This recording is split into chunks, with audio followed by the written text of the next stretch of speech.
what's your experience with, opinion of, or interest in stem cell therapy? So that's a great question. I was in a conference, more like as an investor meeting many years ago. I think it was 2017, 2018, when I got introduced to exosomal, exosomes. And one of the guys, he was actually one of the leaders in mesenchymal stem cell research. And some of the stuff he was doing underground, because you got to look, this stuff's been in a really gray area for a long time. It still kind of is. Not Big everybody. time. Yeah, not everybody. You can't get certain treatments here. Right. You got to go to South America. Right. You know, Chuck Liddell owns a couple clinics in Colombia and stuff. Yeah. I mean, this is big stuff, especially with some of these collision athletes who are like, I'm not doing another surgery. Right. Like that's me. I'm never doing it. I'm not doing that again. Right. I've had so many. Yeah. And I have no idea what that anesthesia has done to me mentally, to my body, to my immune system, to my gut health. I'm just not doing it. I got to limp for the rest of my life. That's what I'll do. I put something on my Instagram this morning. I found the knees over toes guy through Joe Rogan. And because of that guy, I've avoided what was going to be an inevitable hip replacement and knee operation. Yeah. Just doing, it's not fun. Right. It's not like you're in the gym throwing all this weight around. You think, I'm getting jacked here. Yeah. I'm 43 and I couldn't walk up a set of stairs because of the tendonitis in my knee.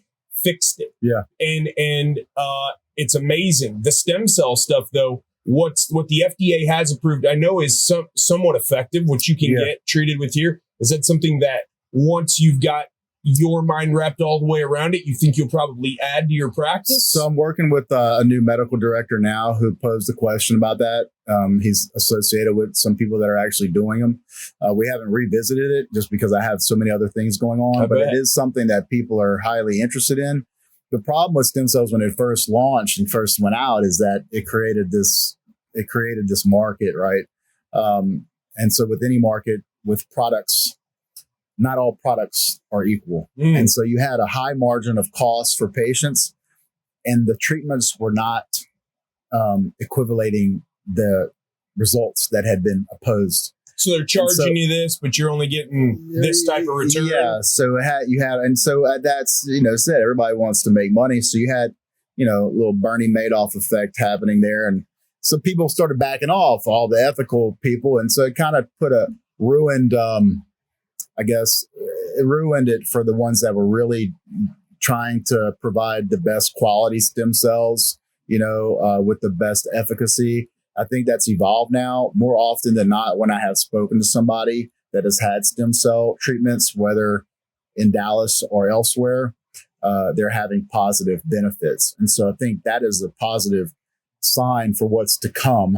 It just matters who you're getting them from, who's doing the procedure. I think they do have a physician here in Dallas that is pretty renowned for having Dr. Neil Reardon. Yeah, absolutely. Yeah. So I've looked at a bunch of his stuff. He's the person that I would follow along his involvement. Mm-hmm. And because, that's the thing is like they had some unethical people getting involved in this and doing stuff just to turn over, a profit. And for me, that's not something I would ever dive into just from an ethical standpoint.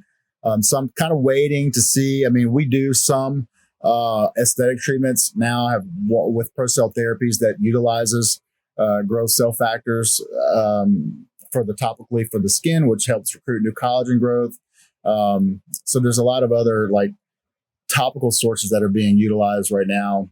But the injectable stuff, it's kind of, I think in the next probably 3 to 5 years, it'll be much more prominent and perceived to be a safe treatment. But I think they're going to have to find out how to regulate that stuff a little more. Yeah.